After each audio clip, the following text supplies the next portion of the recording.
주신 하나님의 말씀 마태복음 5장 1절부터 12절. 예수께서 무리를 보시고 산에 올라가 앉으시니 제자들이 나아온지라.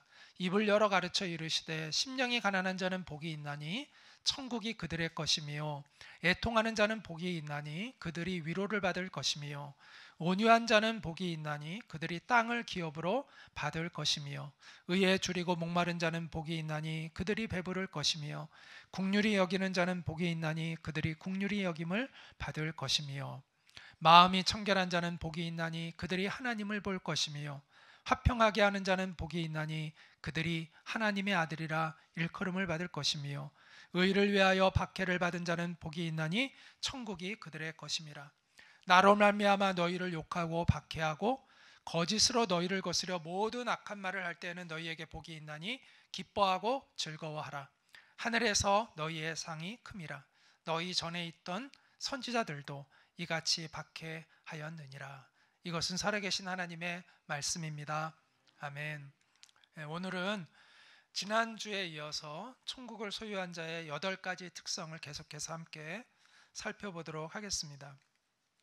이 마태복음 5장 1절부터 12절, 특히 이제 3절에서 10절에 이제 집중적으로 이 심령이 가난한 자, 애통하는 자는 복이 있나니 이렇게 복이 있나니 이렇게 나와서 이 8가지의 복이 있나니가 나오니까 이걸 흔히 팔복이라고 얘기하지만 우리가 오해하면 안 되는 것이 8가지 종류의 복을 이야기하고 있는 것이 아니다라고 말씀드렸습니다. 한 가지의 복을 얘기하고 있다. 그 한 가지의 복은 뭐라고요? 천국입니다. 천국이라는 복에 대해서 이야기하고 있는 것입니다. 자, 처음에 심령이 가난한 자는 복이 있나니 천국이 그들의 것이며 라고 얘기했죠. 맨 마지막에 의를 위하여 박해를 받은 자는 복이 있나니 천국이 그들의 것이며, 천국과 천국이 둘러싸고 있죠. 그 안에 나오는 모든 것들, 위로를 받고 땅을 기업으로 받고 그들이 의로 배부르게 되고 그들이 하나님의 긍휼히 여김을 받고 그들이 하나님을 보게 되고 그들이 하나님의 자녀라 일컬음을 받는 모든 것이 천국에서 누리는 복을 얘기하는 거예요. 그래서 이것은 8가지의 복이 아니라 한 가지의 복, 천국을 누리는 자의 8가지 특성, 이렇게 이해를 하는 것이 본문을 이해하는 데 더 정확한 이해다라고 말씀을 드렸습니다. 그래서 지난주에 의에 줄이고 목마른 자는 복이 있나니 여기까지 제가 말씀을 드렸죠. 자, 천국을 소유하는 사람의 첫 번째 특징은 심령이 가난함이라고 했잖아요. 심령이 가난하다는 건 뭐예요? 하나님을 의지하는, 그리고 하나님의 은혜를 간절히 갈망하는 그 마음, 내적인 갈망, 겸손함, 그것을 의미하는 것이다 라고 얘기했습니다. 그에게는 천국의 문이 열립니다. 자, 그 다음에 애통함인데, 애통하다는 것은 죄에 대한 회개를 의미하는 겁니다. 이 애통하는 사람, 죄에 대해서 회개하는 사람만이 하나님의 위로를 받는 거예요. 그러니까 일반적인 그냥 우리가 어떤 고난을 겪어서 당하는 그런 슬픔을 얘기하는 것이 아니라 그 죄에 대한 회개, 그 회개는 반드시 하나님의 위로를 받는다라는 것입니다. 또 하나, 천국을 소유하는 사람의 세 번째 특징은 온유하다는데, 온유하다는 건 힘이 없어서 굴복하는 것이 아니라고 얘기했죠. 힘이 있는데 그 힘을 하나님의 말씀에 순종하기 위해서 절제하고 통제하는 것, 그게 온유함이라고 말씀을 드렸습니다. 그에게 하나님은 땅을 유업으로 주시는데, 이 땅은 이 세상의 땅을 얘기하는 게 아니라 하나님의 나라를 얘기하는 것입니다. 또 천국을 소유하는 사람의 네 번째 특징은 의에 줄이고 목마름인데, 우리는 우리 스스로 의로운 자가 될 수 있어요, 없어요? 없습니다. 그래서 성경은 우리에게 의로운 자가 복이 있나니 라고 말씀하시지 않고 의에 줄이고 목마른 사람이 복이 있나니 라고 말씀하고 있습니다. 우리는 의를 성취할 수 있는 사람이 아니라 의에 줄이고 목마른 사람이 되는 것이죠. 되면 누가 그것을 채워주신다는 거예요? 하나님이 은혜로 채워주시는 것을 경험하게 되는 것이죠. 그래서 그들이 배부를 것이며 하나님의 의로 채워지게 될 것이다 라는 것을 이야기합니다. 자, 이제 긍휼히 여기는 자 순서가 되었죠. 자, 긍휼히 여기는 자는 복이 있나니 그들이 긍휼히 여김을 받을 것이며 라고 말씀합니다.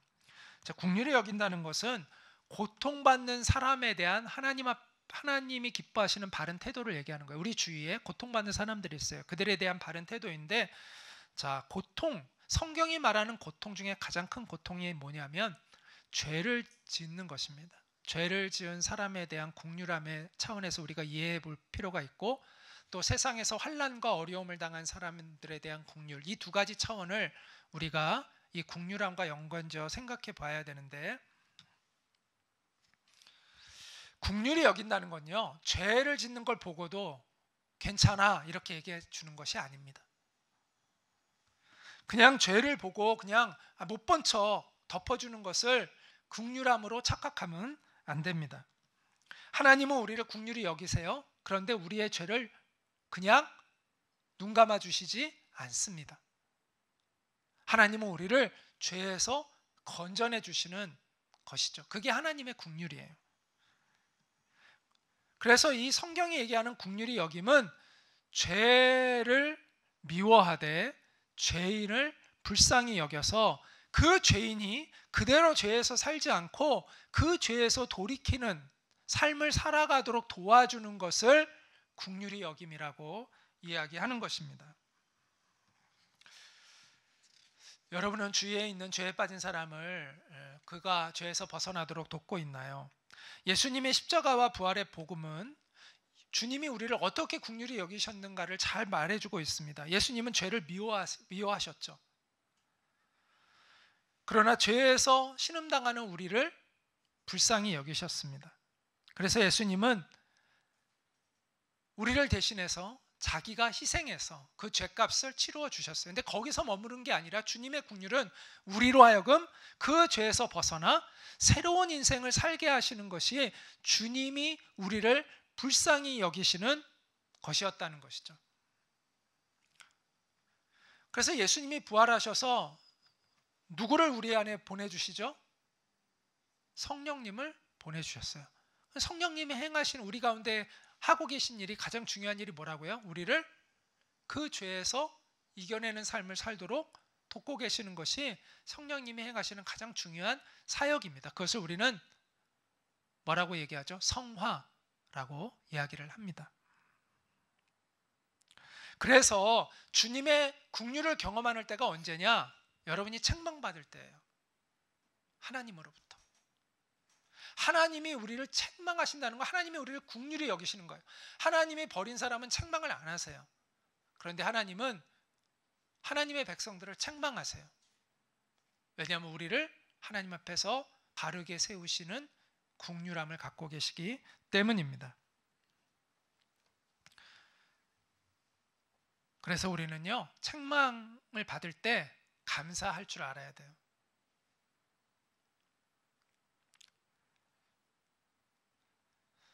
자, 본문에서 또 하나 이제 오늘 그 긍휼함에 대한 이야기 가운데 중요한 것 하나는 고난 가운데 있는 자에 대한 긍휼함입니다. 앞에서는 죄 짓는 사람에 대한 긍휼함을 우리가 어떤 태도로 그 죄 짓는 사람을 대하고 도와야 하는지에 대해서 얘기했다면, 고난 가운데 있는 사람들을 또한 우리가 어떻게 도와야 하는지를 우리가 생각해 보아야 합니다. 이 고난 가운데 있는 자에 대한 긍휼함은 단순히 동정심을 갖는 차원을 의미하는 것이 아닙니다.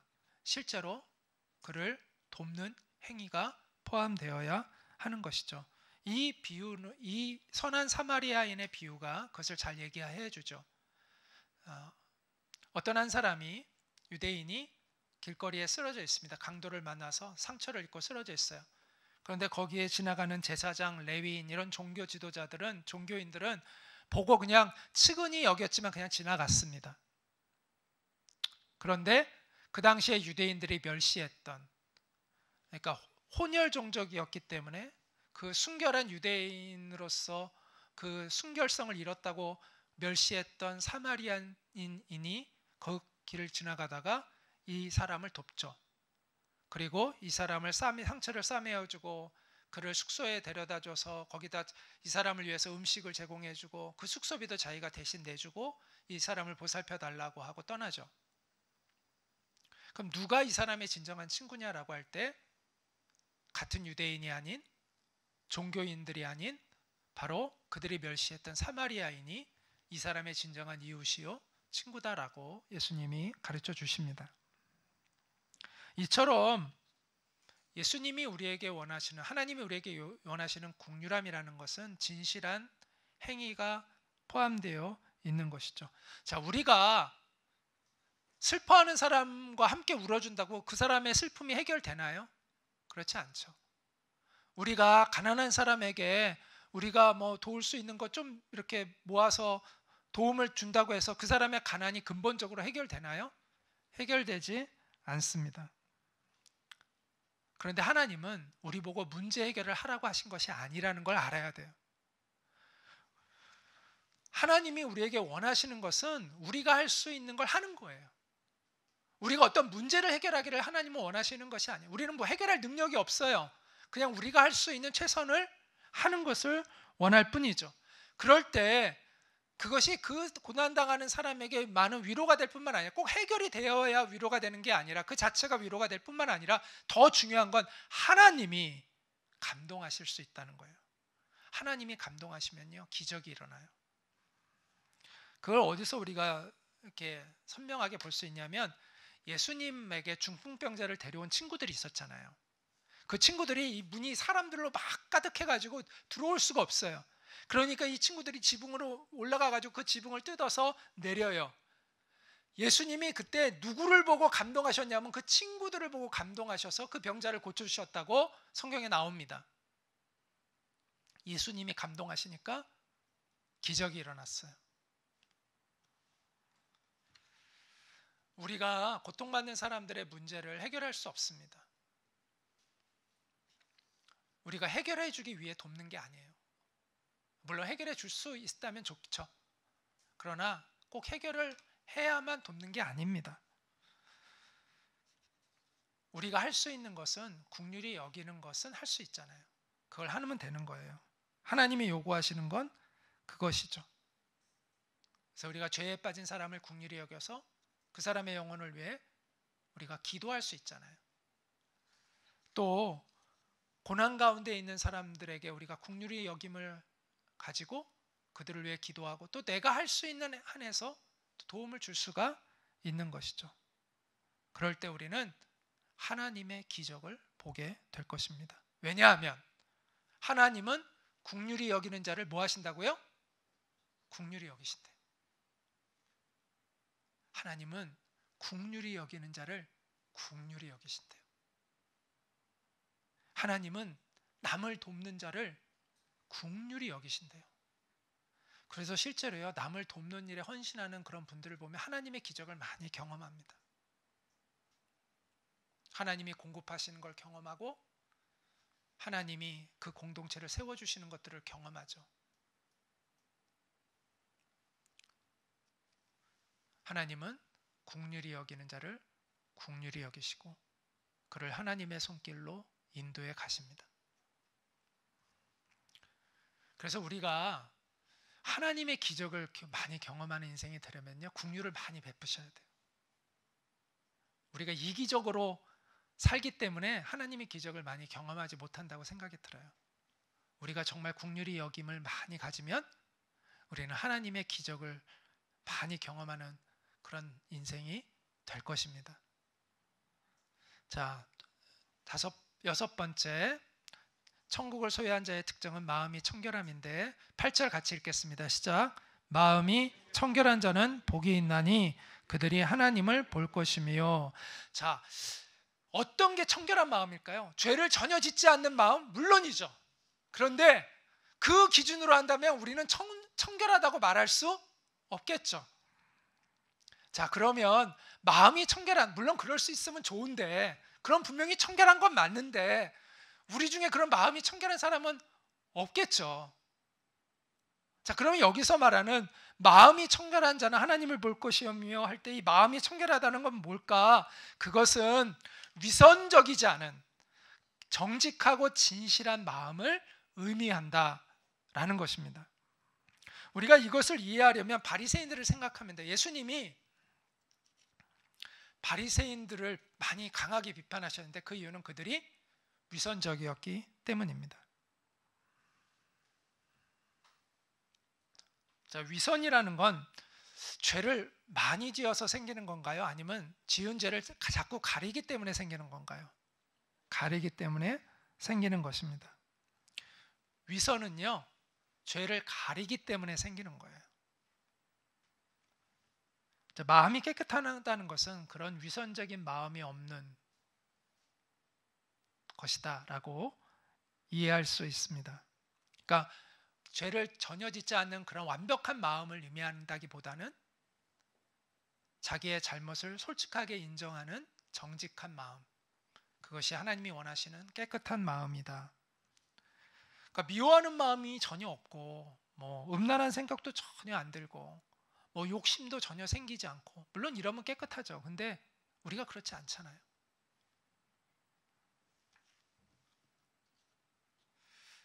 때로는 탐심도 생기고 또 음란한 생각이 들어오기도 하고 또 누구를 미워하고 시기하는 마음도 우리 마음속에 일어나잖아요. 근데 중요한 것은 그런 마음들과 생각이 들어올 때 우리가 그것에 어떻게 반응하느냐, 이게 마음이 깨끗한 사람이 되느냐 안 되느냐를 결정하는 것이죠. 사람은 누구나 실수하고 잘못합니다. 근데 그것을 덮기 시작할 때 우리는 더러워져 갑니다. 근데 하나님 앞에서 그것을 고백하고 돌이킬 때 우리는 깨끗함을 받게 되는 것이죠. 여기 보면 마음이 청결한 자는 하나님을 볼 것이라고 하는데 이게 선순환이에요. 선순환. 자, 마음이 청결하기 때문에 하나님을 볼 수가 있는 거예요. 진실하고 정직한 사람은 하나님을 보게 돼요. 또한 역으로도 얘기할 수 있어요. 하나님을 보기 때문에 마음이 청결해질 수 있는 거예요. 이게 선순환이 돼요. 정직하고 진실하기 때문에 하나님을 보게 되고, 하나님을 보기 때문에 회개하고 정결하게 하나님 앞에 새롭게 되어지는 것이 선순환 되어질 수 있는 거예요.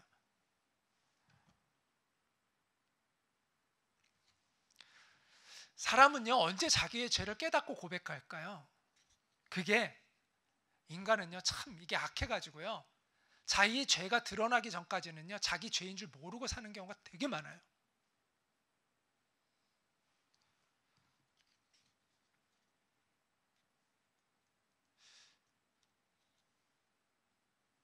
이 외도하는 사람들도요, 외도할 때는 몰라요. 자기가 그 얼마나 많은 그것이 부끄러운 일인 줄 몰라요. 그런데 그게 드러나잖아요.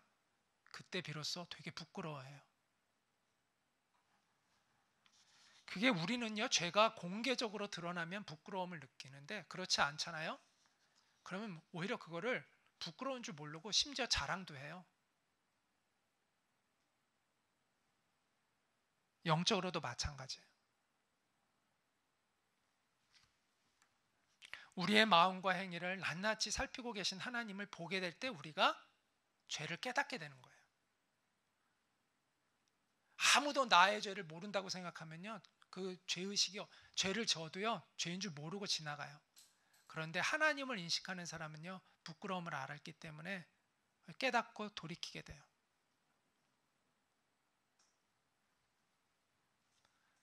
세상에 누구도 보지 못하지만 하나님은 보시잖아요. 그걸 아는 사람들은 죄에서 돌이킵니다. 빨리 돌이켜요. 그래서 우리가 청결해질 수 있는 것이죠. 마음이 청결한 자가 되는 여러분 되시기를 바랍니다. 그래서 우리의 눈이 하나님을 보는 눈이 밝아지기를 바랍니다. 그래서 하나님 앞에서 정직하고 진실한 삶을 살아가는 여러분 되시기를 축복합니다. 네, 또 하나의 이제 천국을 소유한 자의 또 하나의 특징은 화평케함인데요. 우리 6, 9절 말씀 같이 한번 읽겠습니다. 시작. 화평하게 하는 자는 복이 있나니 그들이 하나님의 아들이라 일컬음을 받을 것이며. 화평케 하는 자를 하나님은 기뻐하시는데 우리가 화평케 하는 자가 되기 위해서는 먼저 하나님과 화평을 이루어야 돼요. 하나님과 화평하지 않은 영혼은요 진정한 평화를 모르고 살고 있다고 말할 수 있습니다.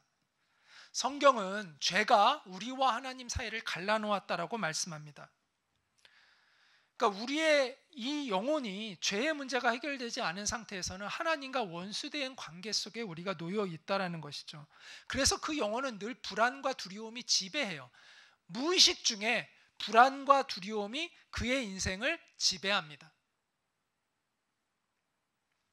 그래서 이기적이 될 수밖에 없어요. 그 불안과 두려움 때문에 자기의 안전을 가장 먼저 챙기게 되는 것이죠.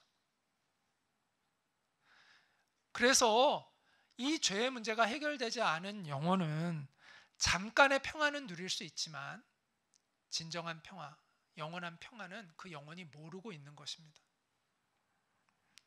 우리의 영혼이 평화를 누리려면 하나님의 용서를 받아야 됩니다. 그래서 하나님과의 관계가 회복되어야 해요. 그런데 우리가 하나님께 용서를 받는 유일한 길은 뭐예요? 예수 그리스도의 십자가를 의지하는 것입니다. 성경은 이렇게 얘기합니다. 곧 우리가 원수 되었을 때 그의 아들의 죽으심으로 말미암아, 예수님의 죽으심으로 말미암아 하나님과 화목하게 되었은즉, 이 하나님의 아들의 죽으심을 의지할 때 우리는 하나님과 화목하게 된다고 성경은 분명하게 말씀하고 있습니다. 자, 하나님과 우리와의 깨어진 관계가 누구 때문이에요? 우리가 죄를 지었기 때문이죠. 그럼 화해의 주도권이 누구에게 있어요? 하나님께 있죠. 그런데 어떤 사람들의 문제는 뭔지 아세요? 자기가 주도권을 갖고 있는 줄 착각해요. 그래서 하나님께 딜을 하려고 해요. 하나님, 내가 정성스럽게 제사를 드릴 테니까 하나님 나를 기뻐해 주세요.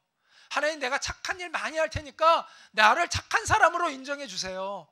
하나님, 내가 정신 수양을 해가지고 인품을 갖출 테니까 나를 훌륭한 사람으로 여겨주세요. 이게 세상 종교의 논리예요. 근데 근본적인 문제가 뭔지 아세요? 이 세상 논리가 주제 파악을 못하고 있다는 거예요. 우리가 어떤 상태에 있는지를 알고 있지 못하다는 거예요. 자기가 어떤 실존에 있는지를 알지 못하고 있는 거예요. 그리고 관계의 주도권이 누구에게 있다는 것을 모르고 있는 거예요. 자기에게 있는 것처럼 지금 착각하는 거예요. 아니, 하나님과 원수된 관계에 지금 자기가 놓여 있는데, 하나님의 지금 심판 아래 놓여 있는데, 그것도 자기가 타락해가지고 그 죄의 본성을 가지고 하나님을 거역하는 그러한 존재이기 때문에 그런 관계에 놓여 있는데, 화해의 주도권이 하나님께 있음을 알아야죠. 그럼 어떻게 하나님 앞에 가야 될까요? 하나님, 저를 용서해 주십시오. 하나님, 제가 하나님의 용서를 받으려면 어떻게 해야 합니까? 라고 주님께 물어야죠.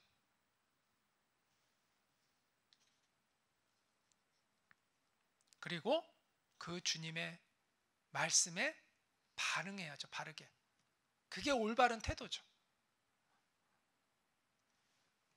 성경은 우리가 하나님의 용서를 어떻게 받을 수 있는가, 그리고 하나님과의 관계를 어떻게 다시 회복할 수 있는가에 대해서 분명하게 이렇게 말씀하고 있습니다. 아버지께서는 모든 충만으로 예수 안에 거하게 하시고 그의 십자가의 피로 화평을 이루사 만물고 땅에 있는 것들이나 하늘에 있는 것들이 그로 말미암아 자기와 화목하게 되기를 기뻐하심이라. 오직 예수 그리스도를 통해서만 하나님은 화목하게 하시겠다는 거예요.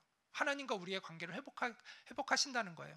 전에 악한 행실로 멀리 떠나 마음으로 원수가 되었던 너희를 이제는 예수의 육체의 죽음으로 말미암아 화목하게 하사 너희를 거룩하고 흠없고 책망할 것이 없는 자로 그 앞에, 하나님 앞에 세우고자 하셨으니, 이렇게 분명하게 말씀하고 있습니다. 우리가 하나님과 화평을 이룰 수 있는 것은 오직 예수 그리스도의 십자가의 보혈을 의지하는 거예요. 그게 하나님이 정하신 길이에요. 화목해 하는 길이에요. 그런데 예수님의 십자가의 보혈 없이 누가 감히 하나님과 화목할 수 있다고 말합니까? 그거는 인간들 스스로 만들어낸 거짓된 희망일 뿐입니다. 하나님과 화해하는 길은요, 우리가 정하는 게 아니에요. 하나님이 정하시는 거예요. 용서를 구해야 할 죄인들이 용서받는 방법을 자기가 정합니까? 오직 하나님이 정하시는 거죠. 근데 놀랍도록 자비하신 하나님은 우리에게 누구나 하나님의 용서를 받을 수 있는 길을 열어주셨습니다. 나를 대신에 피 흘리신 예수 그리스도를 의지하여 하나님 앞에 나오는 것입니다. 그러면 하나님은 그 예수님 때문에 우리를 용납하시겠다고 말씀하십니다. 얼마나 놀라운 얘기예요. 얼마나 감사한 일이에요. 얼마나 자비로운 말씀입니까? 그래서 그것을 예수 그리스도의 복음, 십자가의 복음이라고 말합니다. 이 복음은 우리에게 어떤 보상을 요구하지 않습니다.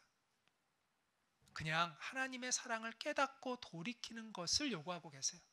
얼마나 감사해요. 만약 하나님께서 우리에게 죗값을 요구하신다면 우리 중에 누가 그것을 갚을 수가 있겠습니까? 세상 종교는 착각하고 있어요. 자신이 갚을 수 있을 거라는 엄청난 착각을 하고 있는 거예요. 우리는 갚을 수 없어요. 보상할 수 없어요.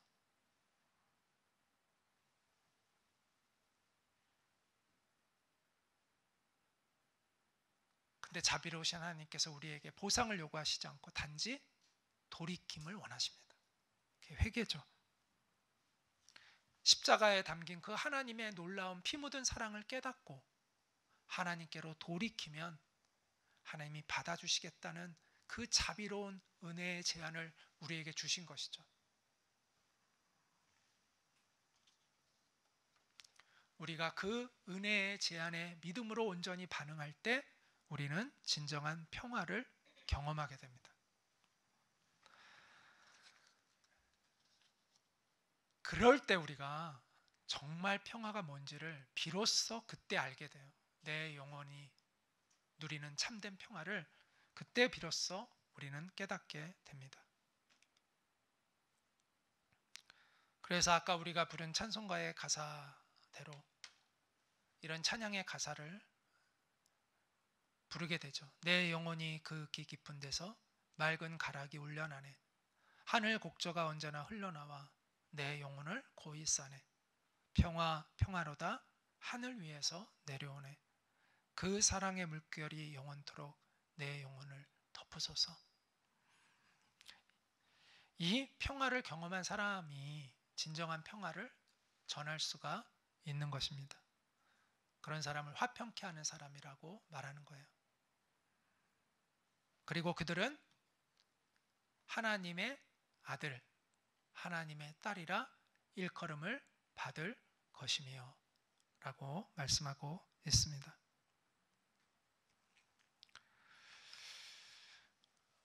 용서는요, 내가 받은 만큼 할 수 있다고 말할 수 있어요. 용서는요, 내가 깨달은 것만큼, 내가 얼마나 용서를 받았는가를 깨닫는 것만큼 할 수 있어요. 우리가 누구를 잘 용서하지 못하는 이유는요, 우리가 하나님의 사랑을, 하나님께 받은 용서를 깊이 깨닫지 못해서 그래요. 우리가 하나님이 나를 어떻게 사랑하셨고 나를 용서하셨는가를 깊이 깨달으면, 우리가 그 십자가의 은혜에 내 영혼이 깊이 잠겨지면 그때 비로소 우리는 진정으로 용서할 수 있는 능력을 가지게 됩니다. 그런 사람이 화평케 하는 자의 사명을 감당할 수가 있는 것이죠. 여러분이 화평케 하는 자가 되시기를 축복합니다. 자, 또 하나 이제 마지막 하나의 특성은 의를 위하여 박해를 받는 것입니다. 자, 10절 말씀 같이 읽겠습니다. 의를 위하여 박해를 받은 자는 복이 있나니 천국이 그들의 것임이라. 여기서 말하는 의는 사회 정의를 뜻하는 것이 아닙니다. 물론 사회 정의도 필요하고 또 하나님의 의의 한 부분일 수는 있습니다. 그러나 여기서 이 의는 근본적으로 무엇을 의미하는 것이냐면 그 다음 구절을 읽어보면 알 수 있어요. 자, 그 다음 구절 11절과 12절을 읽어볼까요? 시작. 나로 말미암아 너희를 욕하고 박해하고 거짓으로 너희를 거슬러 모든 악한 말을 할 때에는 너희에게 복이 있나니 기뻐하고 즐거워하라. 하늘에서 너희의 상이 큼이라. 너희 전에 있던 선지자들도 이같이 박해하였느니라. 자, 예수님이 의를 위하여 박해를 받은 자는 복이 있나니 라고 얘기했는데, 자, 나로 말미암아 너희가 박해를 받으면 너희에게 복이 있나니 라고 말씀하시잖아요. 그 예수님이 설명을 다 해주신 거예요. 여기서 예수님이 말하는 의는 누구예요? 예수 그리스도를 의미하는 거예요. 예수님을 따르는 그 자체를 의미하는 거예요. 그러니까 여기서 말하는 의의 본질은 예수님을 따르는 거예요. 자, 앞에 나온 그 7가지의 그 천국을 소유한 자의 특성들이 있잖아요. 쭉 있잖아요. 자, 그 특성은 예수님을 닮아가는 것을 의미해요. 그렇죠? 예수님을 닮아가는 거예요. 자, 예수님을 닮아가면 우리는 세상 사람들로부터 미움을 받을 수 있어요.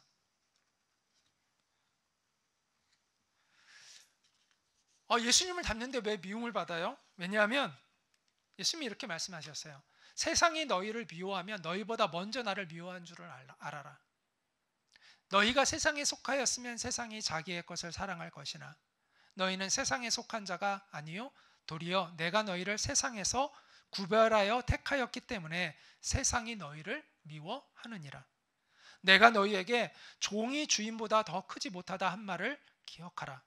사람들이 나를 박해하였은즉, 너희가 주님이라고 얘기하는 나를 세상 사람들이 박해하였은즉 너희도 내 말을 너희도 그들이 박해할 것이요 내 말을 너희가 지켰은즉, 여기 나를 박해하였은즉 너희도 박해할 것이요 세상 사람들이 내 말을 지킨 세상 사람들은 너희 말도 지킬 것이라. 이런 뜻입니다.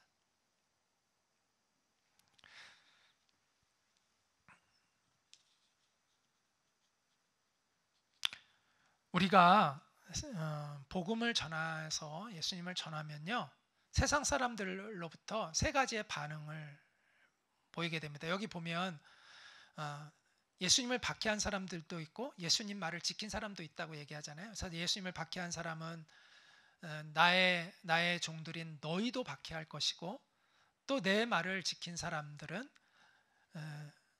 너희 말도, 예수님의 그 종들의 말도 지킬 것이다, 이렇게 얘기하셨잖아요. 세상 사람들이 우리가 복음을 전하면 우리를 다 미워하는 것도 아니고 다 우리를 좋아하는 것도 아닙니다. 3가지 반응이 있는데,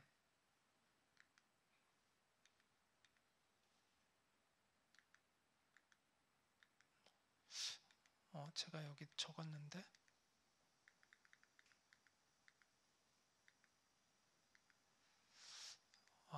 여기 없네요. 제가 설명을 할게요. 네. 자, 3가지의 반응이 있어요. 첫 번째는 무관심한 겁니다. 아무 관심이 없어요. 자, 또 하나는 우리의 말을 믿고 우리와 함께 예수님을 따르는 사람이 되는 겁니다. 또 하나는 예수님을 싫어하고 미워하고 우리도 미워하는 것입니다. 그러니까 무관심한 사람이 있고요, 또 우리와 함께 주님을 따르는 사람이 있고, 또 우리와 예수님을 미워하고 싫어하는 사람들이 있습니다. 따라서 우리가 그리스도인이 될 때는 어떤 사람들로부터는 미움을 받을 수밖에 없습니다. 바리새인들이 예수님을 미워하죠. 왜 미워했을까요? 예수님 때문에 그들의 죄가 드러나기 때문입니다. 어두움은 빛을 싫어해요. 예수님 때문에 그들의 그 숨겨진 죄가 드러나니까 싫어하는 것이죠. 그들의 교만이 드러나고 그들의 위선이 드러나고 그들의 그 거짓들이 드러나기 때문에 그들은 싫어했습니다. 그래서 회개하는 대신에 예수님을 죽이려고 했어요. 실제로 죽이죠. 이처럼 빛은 어둠으로부터 미움을 받습니다. 그래서 우리가 예수님처럼 빛이 되는 삶을 살고자 할 때 우리는 누군가들로부터는 미움과 핍박을 받습니다. 남들이 다 뇌물 받는데 나 혼자 뇌물 안 받겠다고 하면 어떻게 될까요? 핍박을 받죠. 남들 다 거짓말하고 있는데 나 혼자 정직하겠다고 하면 당연히 미움을 받죠. 자연스러운 결과잖아요. 그러므로 우리가 예수님을 따르기 때문에 핍박을 받는다는 것은 진정한 그리스도인이 되었다는 증거입니다. 어떤 의미에서 나는 아무도 나를 미워하는 사람이 아무도 없어 라고 한다면 좀 고민을 해보셔야 돼요. 내가 정말 바르게 살고 있는가를 고민할 필요가 있습니다. 물론 다른 사람들이 다 나를 미워하면 더 큰 고민을 하셔야 되고요. 내가 나를 아무도 미워하는 사람이 한 사람도 없으면 그것도 역시 고민할 필요가 있습니다. 내가 세상과 완전히 동화되어 있는 것인지도 모르기 때문이죠. 바울은 빌립보서에서 이렇게 얘기했습니다. 그리스도를 위하여 너희에게 은혜를 주신 것은 다만 그를 믿을 뿐 아니라 또한 그를 위하여 고난도 받게 하려 하심이라. 네. 이런 말씀에는 아멘들을 잘 안 하시네요. 네. 예수님이 이렇게 말씀을 하셨어요.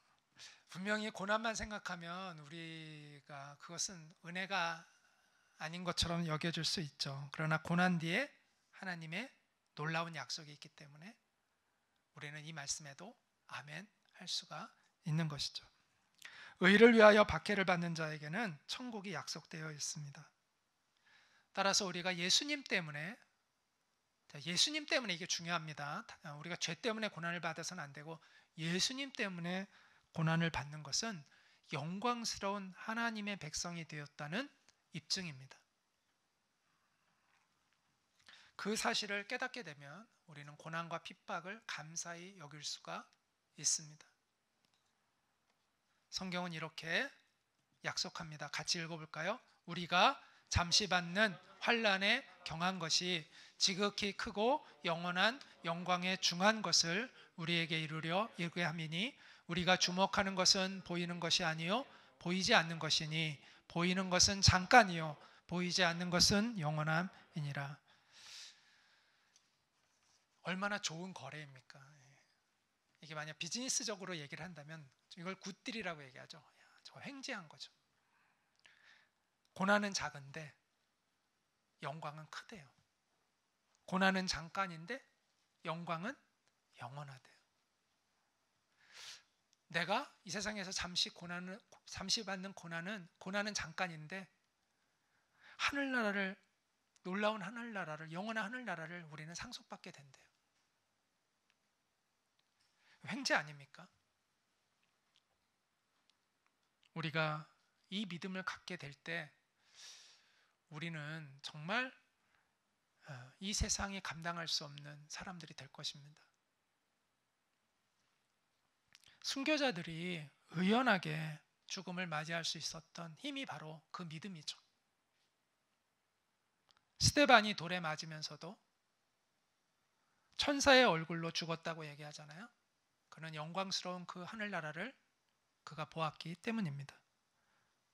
바울이 사도행전에 보면 피투성이가 되어서 루스드라에서 복음을 전하다가 돌에 맞아 피투성이가 되어서 사람들이 죽은 줄 알고 그를 길가닥에 버리죠. 근데 바울이 나중에 일어나요. 죽은 게 아니었어요. 죽었다 살아났다는 게 아니라 죽은 줄 알았는데 살았던 거예요. 여러분 같으면 어떻게 하겠어요? 몸을 살릴 수도 있잖아요. 근데 바울은 바로 가서 또 복음을 전해요. 감당이 안 돼요. 우리 주기철 목사님 일본 경찰들로부터 얼마나 잔인한 고문을 받았습니까? 그런데도 이분은 저 높은 곳을 향하여 날마다 나아갑니다 라는 찬양을 부르며 순교했습니다. 그럴 수 있었던 힘은 이분도 하늘나라를 보았기 때문입니다. 우리도 그 영광스러운 하늘나라를 보기를 원합니다. 우리의 영적인 눈이 열려서 그 하늘나라를 보게 될 때 우리는 이 세상을 이기고 주님을 따르는 그 길을 용기 있게 힘 있게 걸어가게 될 것입니다. 자, 지금까지 우리는 천국을 소유한 사람의 8가지 특징을 살펴보았는데 제가 지난번에 이것은 마치 도미노 게임과 비슷하다라고 말씀드렸죠. 그래서 도미노 게임 아시죠? 이렇게 앞에 거 탁 건드리면 탁탁탁 넘어가는 그 도미노 게임과 비슷하다. 그래서 하나가 열리면 나머지가 타라락 이렇게 열린다라고 말씀을 드렸습니다. 자, 심령이 가난한 자는 하나님이 절대적으로 나에게 필요한 분인 것을 깨달은 사람이죠. 그래서 그는 하나님 앞에 뭐 하게 될까요? 자기의 죄를 깨닫고 애통하게 됩니다. 애통하는 자는 하나님의 무엇을 받는다고요? 위로를 받는다고 했습니다. 하나님의 위로를 받은 사람은요, 온유해집니다. 그 마음이 부드러워져요. 하나님의 위로를 경험했으니까. 그래서 그는 온유한 자가 됩니다. 그 도미노 게임 같은 거 보면 여러분 이렇게 두 갈래로 갈라지는 경우 있잖아요. 여기서도 두 갈래로 갈라진다고 저는 생각이 들었어요. 하나는 온유함이 의에 줄이고 목마름으로 갑니다. 왜냐하면 온유한 자는 하나님이 무엇을 기업으로 주신다고요? 땅을 기업으로 주신다고 했는데 그 땅은요, 베드로후서 3장 13절에 보면 우리는 그의 약속대로 의가 있는 곳인 새하늘과 새 땅을 바라보도다 이렇게 얘기했거든요. 하나님이 우리에게 기업으로 주시는 그 하늘나라는 하나님의 의로 가득한 곳이기 때문에 우리가 하나님의 땅을 기업으로 물려받은 상속자가 됐을 때 우리는 의를 알게 돼요. 그리고 그 의를 줄이고 목말라 하는 그런 사람이 됩니다. 또 온유한 자는 자연스럽게 긍휼히 여기죠. 온유하다는 게 뭐예요? 긍휼한 거 온유하면 뭐 설명할 필요 없이 연결되잖아요. 그런 관대한 마음, 따뜻한 마음을 갖고 있는 거잖아요. 그래서 온유한 사람은 의에 줄이고 목마른 사람, 긍휼히 여기는 사람, 이 두 가지의 동시에 특성을 갖게 됩니다. 근데 이건 반드시 이게 참 심오해요. 이 두 가지는 같이 있어야 돼요. 의와 긍휼은 같이 있어야 돼요. 그래야 조화가 돼요. 긍휼함이 빠진 의로움은요, 잔인해져요.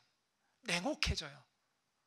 반면에 의가 빠져버린 긍휼함은 무질서해져요.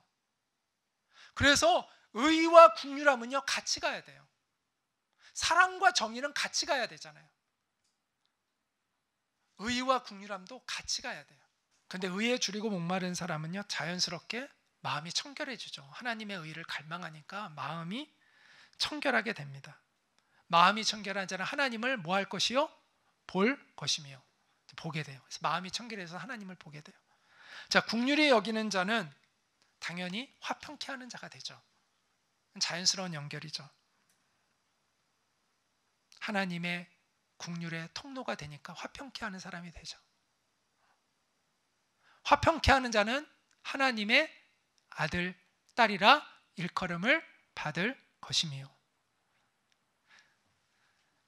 그래서 이 맨 마지막은 다시 하나로 귀결이 됩니다. 그건 뭐예요? 의를 위하여 박해를 받는 것입니다. 자, 마음이 청결해지면 하나님을 보게 되죠. 자, 하나님을 보게 되면요, 하나님의 영광을 보게 되면요, 의를 위하여 하나님의 나라와 의를 구하게 되고 그것 때문에 핍박을 받는 것을 기쁘고 감사하게 여길 수 있는 사람이 됩니다. 또 화평케 하는 자는 뭐라고 일컬음을 받는다고요? 하나님의 아들, 딸이라 일컬음을 받는데요. 우리가 하나님의 아들, 딸이라는 그 명예로운 이름을 얻게 될 때 우리가 주님을 위하여 받는 핍박은 그 영광과 명예에 비하면 아무것도 아닌 것을 알게 됩니다. 그래서 기꺼이 이 하나님 나라의 의를 위하여 박해를 받는 것을 두려워하지 않고 가게 되는 것이죠.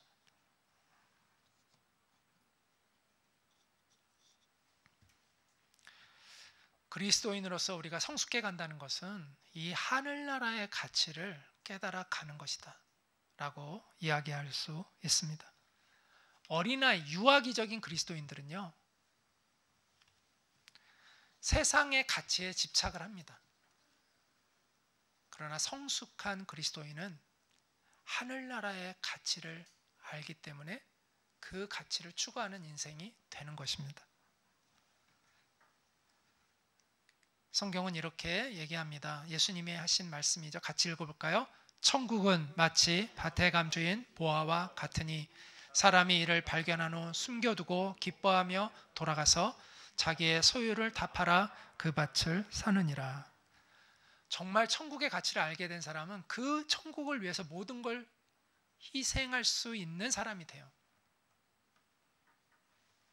그리스도인이 되었다는 것은요, 하늘나라의 가치를 최고의 가치로 깨닫게 된 사람들이라고 얘기할 수 있습니다. 진정한 복은 하늘의 복, 하늘나라를 누리는 것임을 알게 된 사람들입니다. 많은 사람들이 곧 사라져 없어질 허무한 것들에 온 정신을 팔며 살아갑니다. 거기에 자기의 인생을 겁니다. 자, 그럼 어떻게 될까요? 결국 그 인생은 허무로 종결할 수밖에 없죠. 거기에 인생을 걸었으니까.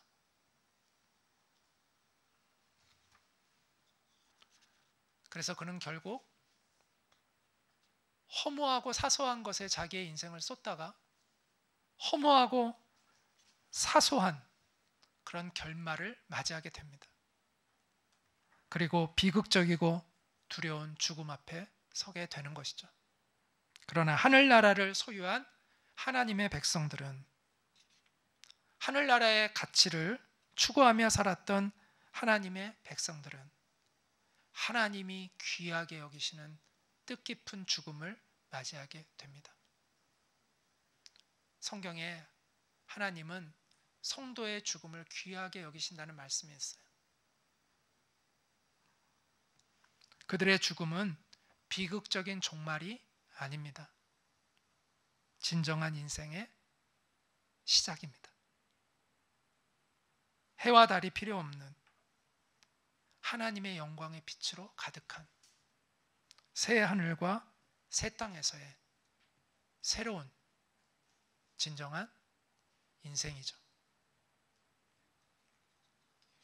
그 천국을 누리는, 소유하는, 소망하는, 약속으로 확증받는 여러분 되시기를 주님의 이름으로 축복합니다.